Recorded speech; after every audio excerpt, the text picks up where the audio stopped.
آخری چیز ہے، اس کے بعد بھی اگر آنکھ نہیں کھلتی کسی انسان کی تو میں نہیں سمجھتا کہ وہ اپنے گرد اس نے جو یہ فلا تزکوا انفسکم، اس نے جو اپنے گرد تزکیہ نفس کا ایک مصنوعی حالہ بنا لیا ہے، کبھی بھی وہ اس حالے سے نکل سکے گا اگر اس حدیث سے بھی آنکھ نہ کھلی۔ اور وہ حدیث کیا ہے؟ مولانا اشرف علی تھانوی نے اس کو اپنے جو خطبات جمعہ ہیں ان میں نقل کیا ہے، بیہقی کی روایت ہے۔ اوح اللہ عز وجل الی جبرائیل علیہ الصلوۃ والسلام ان اقلب مدینۃ کذا وکذا باہلھا، اللہ نے حکم دیا حضرت جبرائیل کو فلاں فلاں بستیوں کو الٹ دو اس کے رہنے والوں سمیت۔ قال فقال، حضور نے فرمایا، اس پر حضرت جبرائیل نے عرض کیا بارگاہ خداوندی میں، ان فیہا عبدک فلانا لم یعصک طرفۃ عین، پروردگار اس بستی کو الٹ دوں، اس میں تو تیرا فلاں بندہ بھی ہے جس نے کبھی پلک جھپکنے جتنی دیر بھی معصیت میں بسر نہیں کی۔ اب آپ اندازہ کیجئے، یہ جو ہے نا اپنے آپ کو رگڑنا اور مانجنا اور پوری زندگی رگڑنے میں اور مانجنے میں لگا دینا، ہم بعض بزرگوں کے تذکرے میں سنتے ہیں اتنے اللہ والے تھے، اتنے اللہ والے تھے کہ ان کا گھوڑا بھی کوئی مشکوک دانہ نہیں کھاتا تھا، اور وہ خود جو ہے وہ انگریز کی عدالت میں بیٹھے ہوئے اور انگریز کی نوکری کر رہے تھے۔ یہ ہے وہ میکروسکوپک اور مائکروسکوپک کا عدم توازن، طاغوت کی چاکری کر رہے ہیں، انگریز کی ملازمت کر رہے ہیں،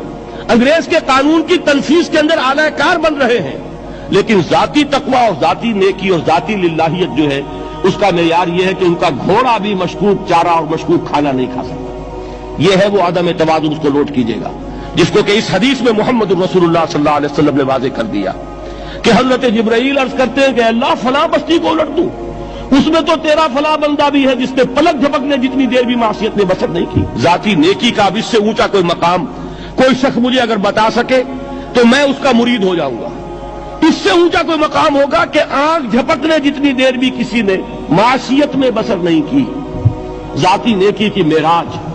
لیکن حکم کیا ہوا بارگاہ خداوندی سے؟ قال فقال، حضور نے فرمایا، اللہ تعالیٰ نے حکم لیا جبرائیل کو، اقلب علیہ وعلیہ، الٹو اس بستی کو، پہلے اس بدبخت پر پھر دوسروں پر۔ کیوں؟ فإن وجہہ لم یتمعر فی ساعۃ قط، اس لیے کہ اس کا چہرہ کبھی میری غیرت میں سرخ نہیں ہوا، اس چہرے کا رنگ نہیں بدلا۔ بے غیرت انسان، بدیاں پھیلتی رہیں، میرے دین کو روندا جاتا رہا، میری شریعت کی دھجیاں بگڑتی رہیں،